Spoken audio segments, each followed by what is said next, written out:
Hello again guys, welcome back to the channel. Today we are on the beach. We're near the French town of Saitek. It's the 25th of July 1909 and it's just coming up to 5 AM in the morning. Any aviation history enthusiasts may recognise that date, and it is in fact the date that Louis Bleriots made his attempt to cross the English Channel. So we're sat in his Bleriot 11 aircraft and we are also sat in VR. As you may have noticed, it's the first flight I've made on YouTube in VR. I tend to record on YouTube in 2D just because I find that the quality is a little bit better for you guys. However, all the flights that I fly in simulator outside of what I shoot for YouTube, I usually fly in VR. If anyone's on the fence about getting a VR headset, I can't recommend getting one highly enough. They make the whole experience so much more immersive and actually help you fly better in the sim as well, I find. Anyway, we'll get in the aircraft, we'll take off, we'll head north for the English coast, and if history is anything to go by, it should be about a 30-minute flight. Thanks very much, and I hope you enjoy the video. So we're just getting settled into the Bleriot 11, starting the engine. We're on the beach at Saitek, and as I say, we're in VR, so the view may be a little bit jerkier than you're used to, but that's okay. We'll shortly take off. Running up to full power.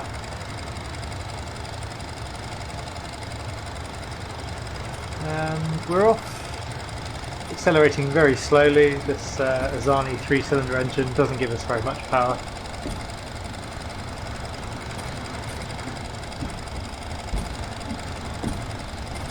Bumping down the beach.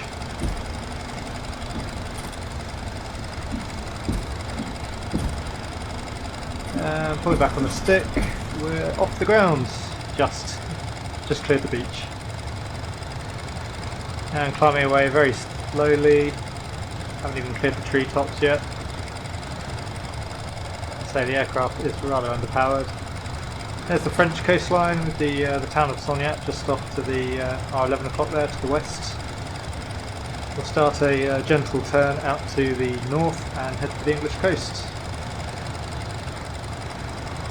We don't have any way to measure our airspeed in this aircraft, so we keep our turns very steady and our climb shallow, just to avoid getting into any low speed situations. See the sun just starting to rise in the east there. It's very early in the morning, but it's in the middle of summer in Europe, so you would expect the early sunrise. And it was a pretty grey and dreary day the day that Bleriot made this flight. We'll check the heading. We want a heading of about 310 for coastline with the UK. And still climbing away, now leaving the French coast behind us. You can just see the town of Saitek behind us on the left wing, and we've got Calais somewhere off to the west of us. Sorry, the east of us.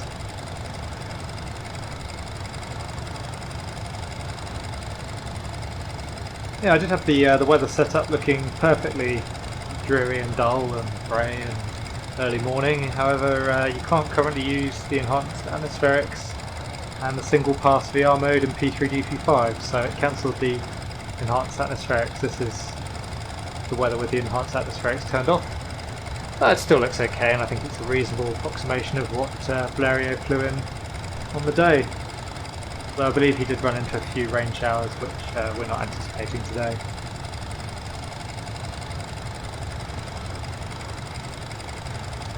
And the sun's still rising over the horizon there.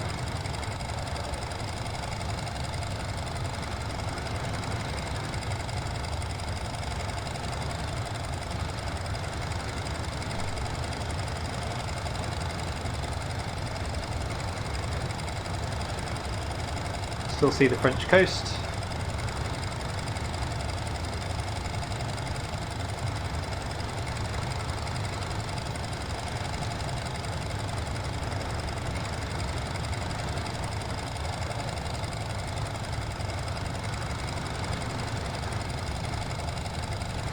A little bit of low morning cloud or fog stuff on our left.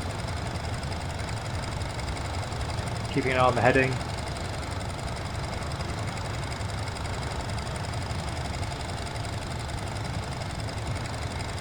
French coastline getting ever smaller. At least we can still use it as a visual reference for now.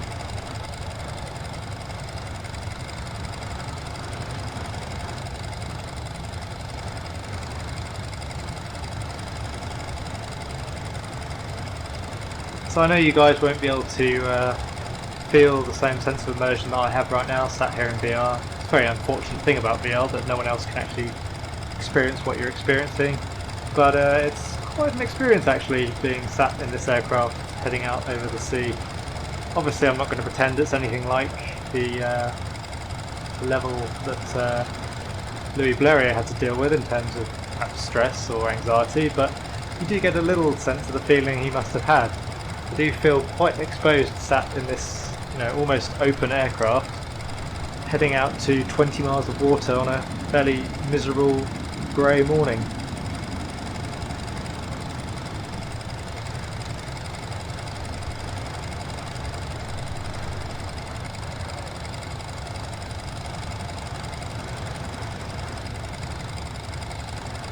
So this is the Bleriot 11 aircraft which Louis Bleriots made his channel crossing attempt in, and it is powered by an 3-cylinder Azani engine, as I said. Originally the Bleriot 11 was actually powered by a French engine, however it had some pretty major reliability issues, and so it was suggested by a friend that Louis Bleriots get in touch with Azani, who was a motorcycle racer and had had quite a lot of success in motorcycle racing due to his engine building skills.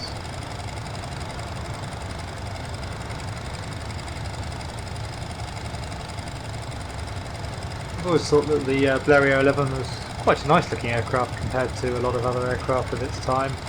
He's somewhat acknowledged to be the sort of godfather of the monoplane aircraft, so obviously modern aviation history owes a lot to him.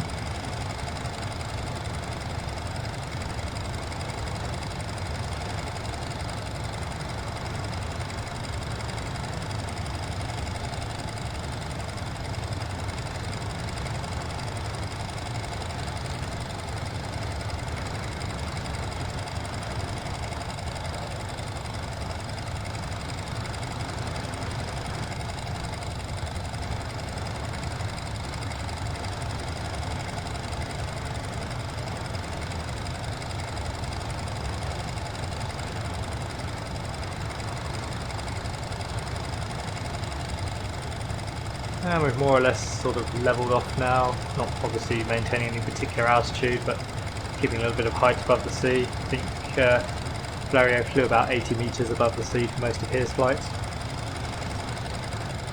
I said the Azani engine was much more reliable than the engine previously used in the aircraft. Of course that's all pretty relative. The Azani still was very prone to overheating, and pretty much either overheated or exploded after about 30 minutes, whichever happened first. Given that the flight was expected to take around 40 minutes, it was definitely a calculated risk on Bleriots' part, but one that certainly paid off. Apparently, although I've read differing accounts, there are... Just check the heading again. Come to the right a little bit. I can put heading at 310. Yeah, there are differing accounts. I've heard stories that Bleriot did actually have his engine start to overheat on the day. However, he flew through a rain shower at that exact moment, which helped to cool the engine. Other accounts say that that didn't happen, and that it's a myth.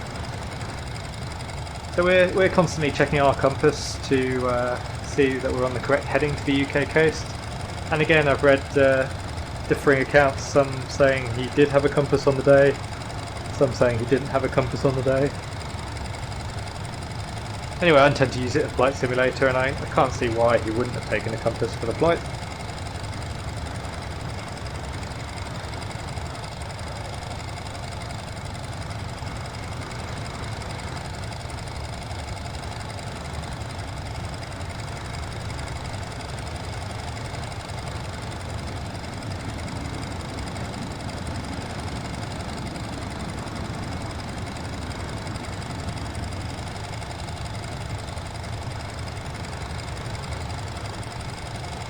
And again you can see just how much of the fairly vast nothingness Bleriot would have seen at points on his journey. I mean, it's about a 20-mile journey from the French coast to the English coast, which certainly doesn't seem much these days, and even back then it wasn't a vast distance. But when you're flying an aircraft with an engine that's prone to exploding, 20 miles over water probably seems suddenly quite a lot. And the French coastline, sorry, not the French coastline, the English Channel is cold even in the middle of summer, so you don't survive for awfully long if you end up having to ditch in it.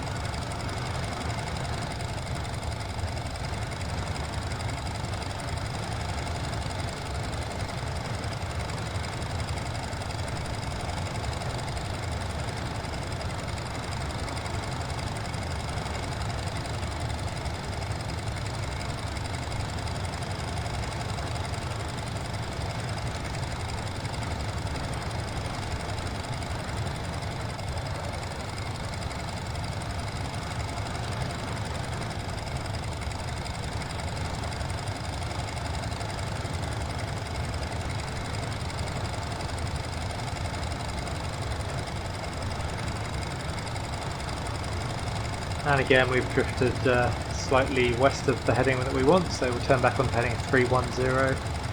Been in the air for about 10 minutes now. Obviously we're keeping an eye on the engine and the fuel.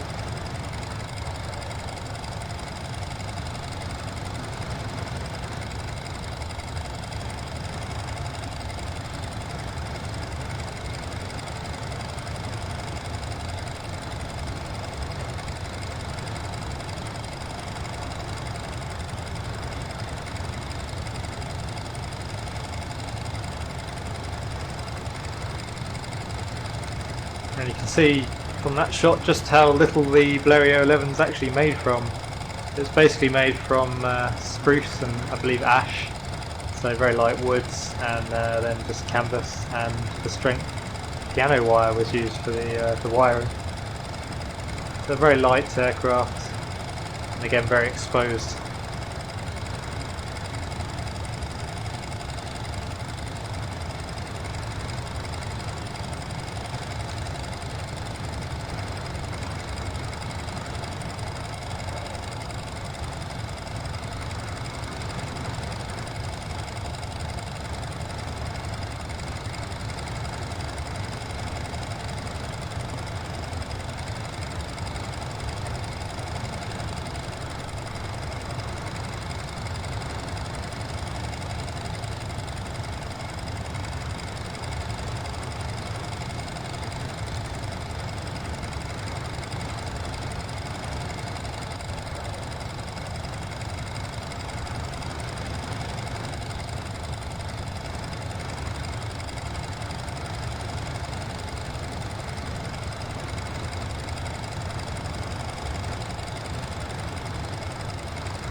Now we can actually just see a ship straight ahead of us, so we'll head towards that and have a little look. On the day, Bleriot was in fact supposed to follow a French destroyer, the Escapette, which he did find en route. However, he was flying much faster than it could sail, so he quickly overtook it, and the rest of the way he had to navigate by himself. The Escapette was also there to hopefully come to his aid should the engine fail or he need to ditch. This isn't the Escapette ahead of us, but we'll go and have a look anyway.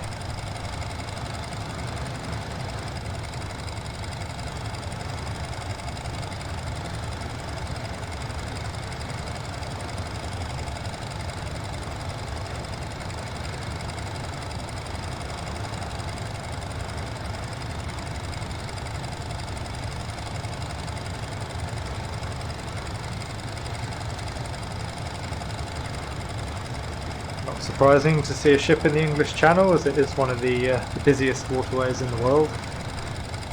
Lots of traffic in and out of Dover.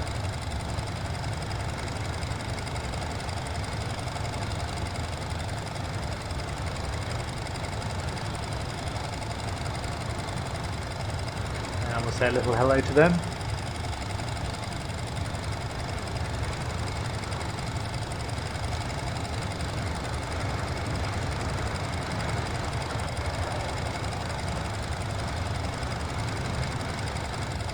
and again just coming back into heading of 310. Fuel's still good. 15 minutes in the air now.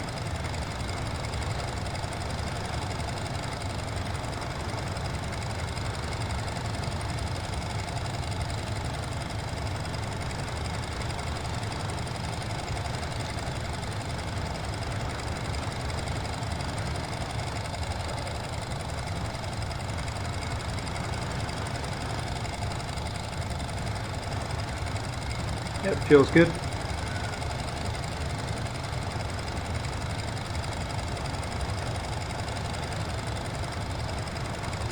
Can actually get a good indication of the fuel state looking at the fuel line coming off the Azani engine.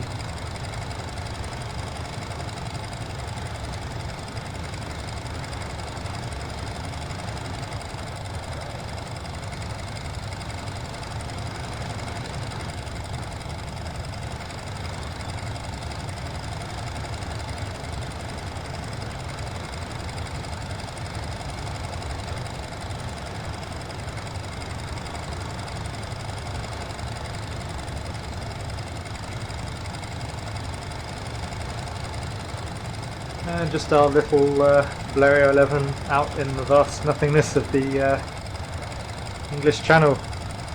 You might wonder what on earth would inspire somebody to do such a thing, and of course there's the pioneering spirit that early aviators had, and also the prestige of being the first to cross the Channel in an aircraft. But there was also money at stake. There was the Daily Mail prize, which was announced in October of 1908. Initially it was a prize of £500, but when no one was able to make the crossing before the end of the year, it was raised to £1,000. So Bleriot did have some competition from some other fellow aviators, however he was the first to make the crossing.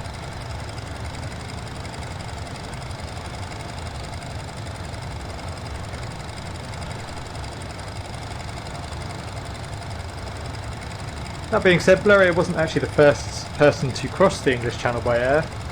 Much earlier in 1785, Jean-Pierre Blanchard and John Jeffreys managed to do so in a hot air balloon.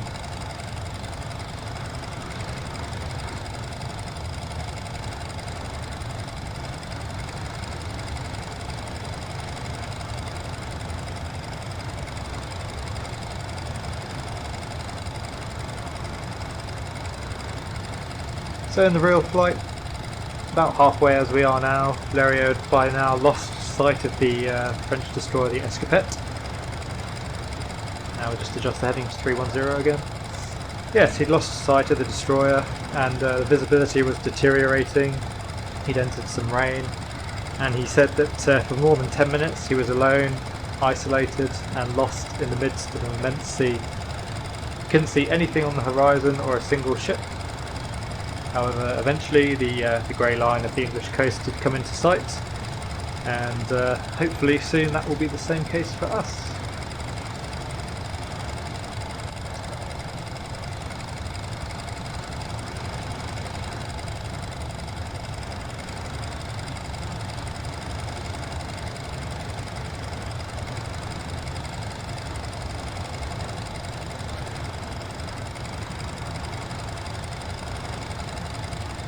I find in these conditions that your eyes start to play tricks on you. Even in the simulator I keep thinking I can see the cliffs of Dover through the fog, or through the haze, but yeah, I'm not sure just yet. Heading is good. A little bit of low cloud or maybe some rain ahead of us.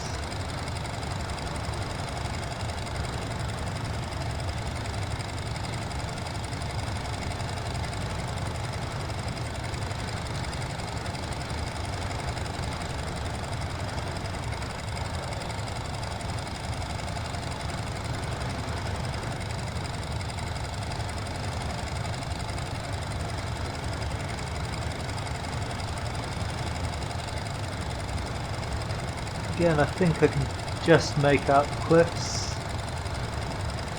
Still not 100% sure.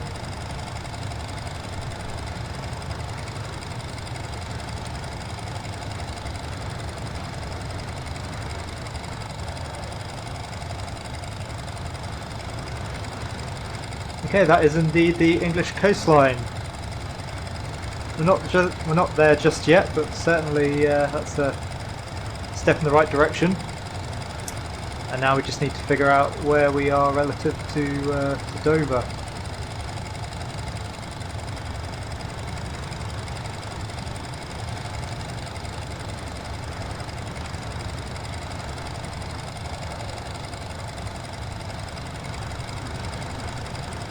Can't see any distinguishing landmarks just yet.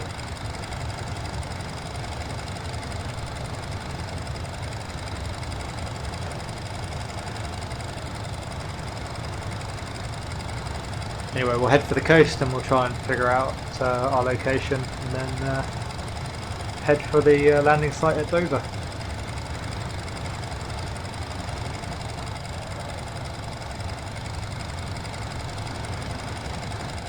Fuel's still good.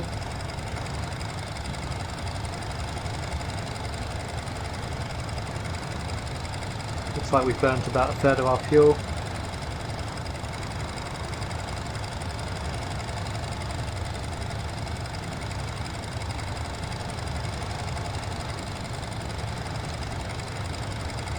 Okay, so these are indeed the White Cliffs of Dover, and just as Bleriot did on his flight, it looks like we've probably therefore drifted to the east of our intended route. So we'll do exactly what Bleriot did on the day. We'll follow the coast offshore, and then once we see Dover Castle, we should be able to spot somewhere to land. In reality, on the day, Bleriot had a spotter on the shore, Mr. Charles Fontaine, and he was waving a large tricolour French flag as a signal to Bleriot. Unfortunately, we won't have that, but we'll just find somewhere to land ourselves.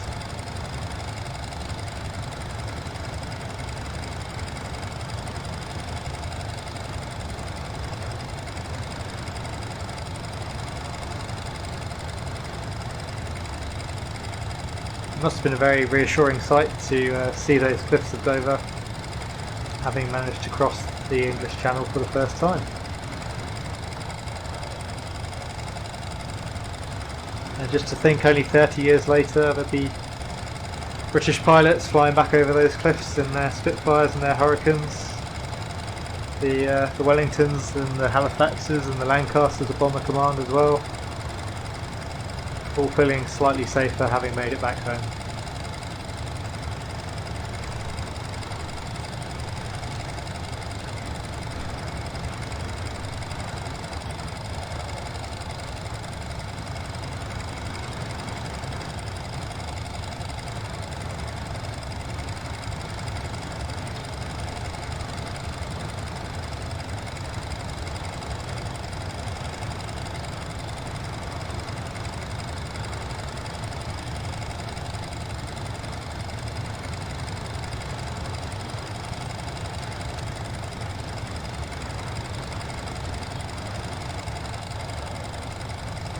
So we just follow the cliffs around, and then we should see the port of Dover. I don't know that it would have looked anything like it does today in Bleriot's time. I'm sure it was much smaller, but we'll also see Dover Castle, which definitely was there during Bleriot's time, and that's one of the landmarks he used to find his landing site.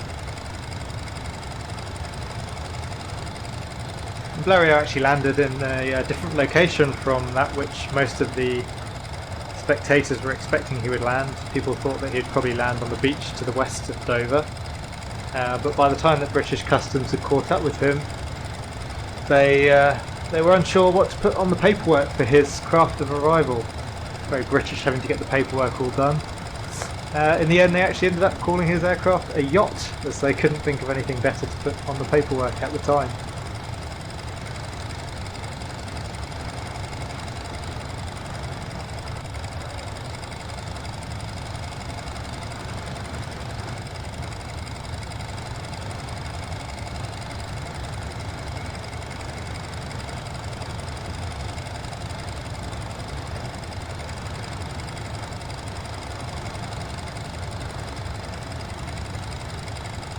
And heading away from the rising sun line, following the White Cliffs.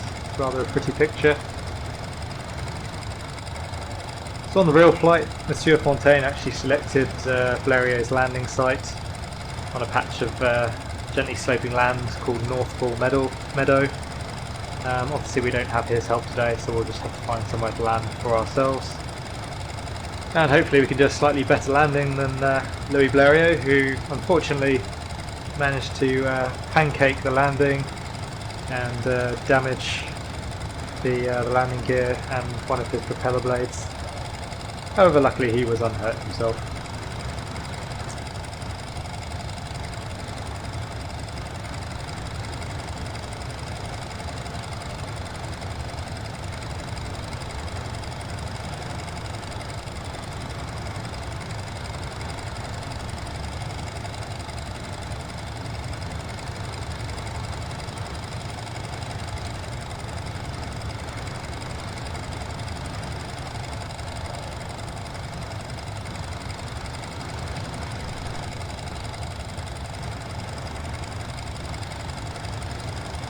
So we're only just clearing the cliff tops here. We'll try and gain a little bit more altitude so that we can find a landing site. And we've got Dover Castle just off our nose, which, as I say, is what Bleriot himself would have seen and used to guide himself to the landing site.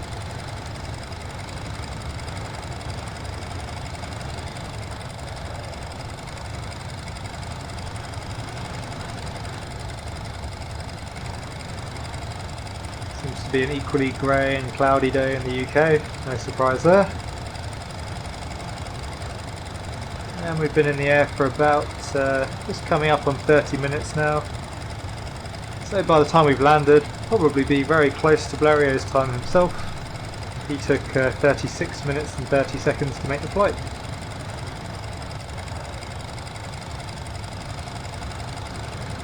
Feels still good.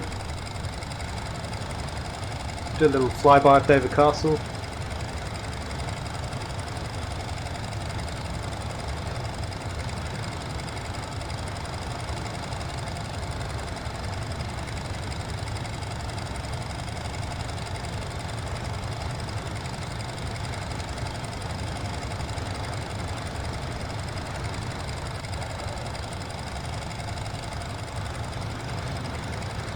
There is the castle.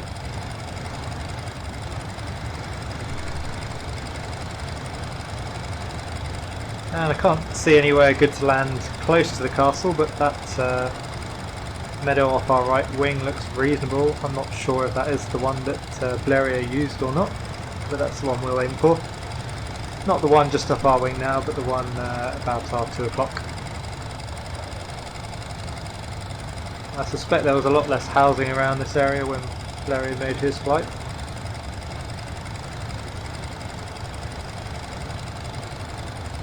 And there were certainly a lot less cruise liners down in Dover Harbour.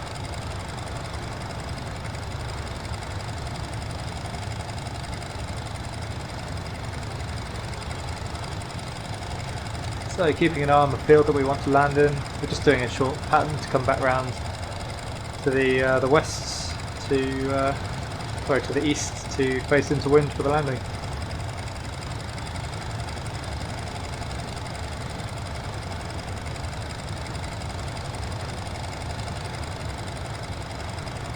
So in real life, Bleriot actually did a couple of circuits just to lose a bit of height, and then he cut the engine before the landing. But we're already quite low, so we'll just make a turn right now onto base and then final for the field.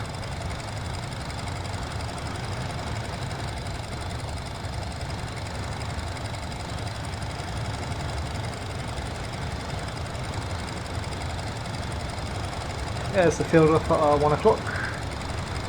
Make sure we clear those houses, and it is indeed a gently upsloping field, just as Bleriot landed in. So looking good, cutting the power.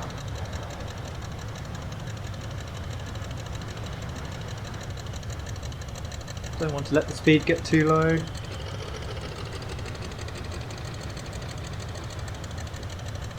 And flaring. Bit more of a hill than I thought, and we're down. So a little bit smoother than Bleriot, but hey, it's probably much easier to fly this thing than the real aircraft.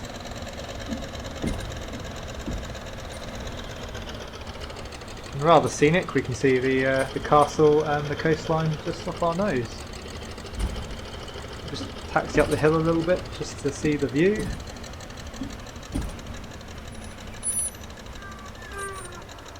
Cut the engine and there we go, we've crossed the English Channel.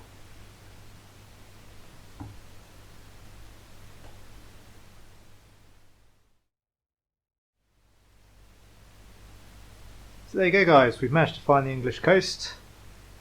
The flight actually went quite similarly to Bleriots' historic flight in terms of the track drifting east and the time of our arrival being around 35 minutes.